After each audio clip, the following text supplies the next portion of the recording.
Tengok, Om lagi sama siapa? Om punya coach loh. Yes! Ini coach terkenal. Bisa jadi trainer. Bisa jadi mentor. Bilang aja mau jadi apa, beliau bisa. Coach. Halo. Ongki Ojanto. Coach, ini kan saya baru lulus. Langsung lulus. Om Jun hari ini dapat gelar International Certificate NLP. Wah. Sudah internasional loh. Om sudah bilang bakal jadi internasional punya. Tarifnya beda. Internasional. Nah, iya, bentar lagi rate naik. Kalau yang mau endorse daftar sekarang. Coach. Ya, ya. Ini warga Om tak tahu NLP itu apa. Mereka pendidikannya biasa-biasa aja. Itu NLP apa? Nah, kemarin lagi kelas beliau tanya, Om, NLP apa? Nah, ini Om punya dunia loh. NLP apa, Coach? Jadi Om berani tanya, sertifikat baru pegang mau ditarik lagi nih? Oh, kena tarik loh. Iya juga. Ada yang belum dikasih soalnya. Gimana, Coach? Semua orang ketika beli alat elektronik kan dapat buku manual. Namun tidak semua orang ketika lahir tahu tentang potensi diri mereka. Bagaimana mengoptimalkan tindakan, perasaan, dan pikiran mereka. NLP adalah ilmu yang mempelajari tentang bagaimana Anda dan saya, termasuk Om Jun, mengoptimalkan kreativitas misalnya. Optimalkan hubungan dengan orang lain contohnya. Mengoptimalkan pencapaian target misalnya. NLP adalah ilmu yang mempelajari tentang itu. Singkatan dari Neuro Linguistic Programming. Bukan NPL. Non-performing loan, jumlah kredit macet. Waduh, itu properti loh. Iya. Dulu Om punya profesi. Coach, berarti itu untuk potensi diri. Yap. Bisa untuk siapa saja. Ya, setuju. Dari umur berapa, Coach? Oke. Usia yang ideal bagi seseorang adalah ketika dia sudah punya sebuah tujuan. NLP akan bermakna bagi orang yang punya tujuan. Usia menjadi hal yang relatif. Saya usia 40 tahun, tapi saya nggak ingin berubah dalam hidup. Saya tidak punya target, cita-cita, dan keinginan, maka NLP tidak akan bermanfaat untuk dia. Saya usia 15 tahun, tapi punya keinginan mengejar cita-cita dan impian. Butuh alat, butuh strategi, butuh tools. NLP adalah alat, strategi, atau tools untuk membantu percepatan mencapai tujuan, target, outcomes. Oke, Coach. Berarti misalnya Om punya anak, mungkin anaknya tidak perlu ikut NLP, tapi orang tuanya mungkin bisa menerapkan. Setuju. Iya, Om habis belajar sudah pikir, ini pulang biasa gebu anak, sekarang tidak lagi. Enggak lah, Om tak pernah gebu anak. Jahat betul. Emang muka Om sering gebu anak, Mei? Jadi, Coach, selain untuk keluarga, misalnya untuk kompetisi, bisa goal, sales, Jadi salah satu ada 4 topik utama dalam NLP. Bicara tentang target atau outcomes. Yang kedua bicara tentang mindset, pola pikir. Yang ketiga bicara tentang human skill. Tim sales butuh bagaimana membangun hubungan dengan orang lain. Bagaimana cara untuk melakukan proses pendekatan kepada prospek. Bagaimana menghandle penolakan klien. Bagaimana membuat konten lebih menarik. Iya. Kadang Om abis ikut jadi tahu loh. Kadang kita sudah tahu NLP itu apa. Cuma mungkin nama-nama ilmiah kita kurang tahu. Iya. Dan kita tidak begitu terarah. Ya. Jadi amburadul ini sekarang sudah tersusun. Kalian makin sering nonton konten Om loh jadinya nanti. Tapi NLP bukan hipnotis ya, Coach. Iya. Nah, harus digarisbawahi. Betul. Orang kira nanti cara mempengaruhi manusia.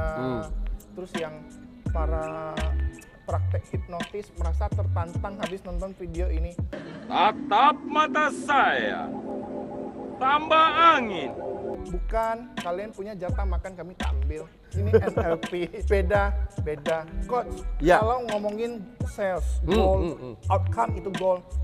Jadi bagus untuk sales dengan marketing, bisnis. Jadi ada nggak yang perusahaan-perusahaan yang pernah Pak Ongki Ya. coaching. Untuk NLP, Iya. beberapa perusahaan internasional, beberapa perusahaan nasional. Terutama satu, kalau teman-teman sering dengar istilah growth mindset dan fixed mindset. Ini berkembang pesat di perusahaan-perusahaan. Core-nya adalah NLP, bagaimana cara kita mengubah sudut pandang, menambah sudut pandang yang baru sehingga lebih berdaya. Tindakan akan berubah apabila ada perubahan keputusan. Keputusan akan berubah apabila ada perubahan pemikiran.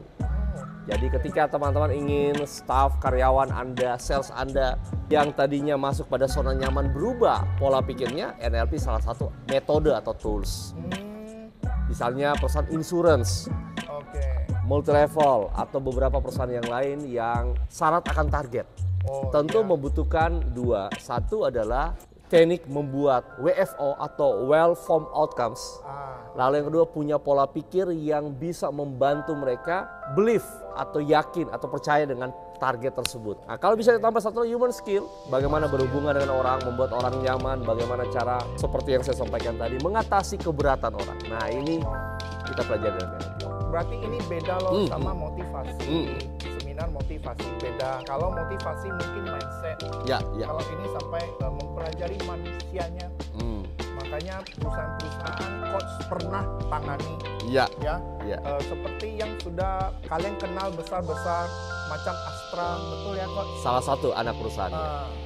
Terus ada apa lagi? Perusahaan otomotif. Otomotif, rokok. Ya. Rokok pernah ya coach. Jadi yang kalian tahu perusahaan-perusahaan besar, mereka ada pakai jasa-jasa NLP. Tapi pertanyaan coach itu biasa yang ikut siapa coach? Apakah salesnya atau supervisornya yang coaching? Ya. Itu siapanya? Minimal 3 sebelum bicara coaching siapa, minimal 3 peningkatan SDM itu terjadi apabila satu orang itu punya pengetahuan meningkat, punya keterampilan meningkat, dan perilakunya menjadi baik. Semua karyawan pasti menginginkan itu. Iya. Siapa saja yang bisa diubah perilakunya, pengetahuannya, dan juga skillnya dari level bawah hingga level atas. Karena saat ini karyawan tidak lagi menjadi resources saja, tapi menjadi kapital. Aset, intangible asset atau aset yang tidak berwujud dari satu perusahaan kan karyawan. Karyawan SDM-nya meningkat, maka efektivitas dan produktivitas dari karyawan tentu meningkat. Level siapapun. Bahasanya berat betul. Jadi ini ribet betul. Ini penonton Om pasti ngantuk punya.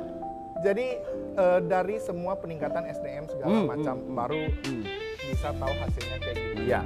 Cuma kalau karyawan kalian sudah tak bisa diatur, pecat saja pakai AI. Sekarang sudah ada AI. AI tak bisa di coaching loh. Gimana nih coach sekarang ada AI loh. Ya. 2 atau 3 poin bisa, 2 atau 1 poin bisa di cover AI. Pengetahuannya bisa. Skillnya kemungkinan bisa, perilakunya belum tentu bisa. Perilaku tetap membutuhkan pendampingan, pengawasan, monitoring, controlling. Jadi perilaku ya tetap butuh sentuhan manusia. Human resources. Ya. Kita masih ada peluang berarti. Masih ada peluang di bisnis ini. Coach, thank you sharing-sharingnya. Sama-sama. Ini singkat saja sharingnya. Kalian kalau mau tahu lebih lanjut, hubungi nomor di bawah ini. Wah, jualan jadi. Nanti kalian cek aja, boleh DM segala macam. Ini coach sangat terkenal ya di Jakarta, di mana-mana ya coach ya. Udah berapa kota coach? Coba sepil. Mungkin 20 provinsi lah. 20 provinsi. Dengar, Indonesia ada berapa provinsi? Kalian masih tak tahu. Nah, ya. Oke, coach, thank you waktunya. Terima kasih, 谢谢. Oke, coach. Thank you.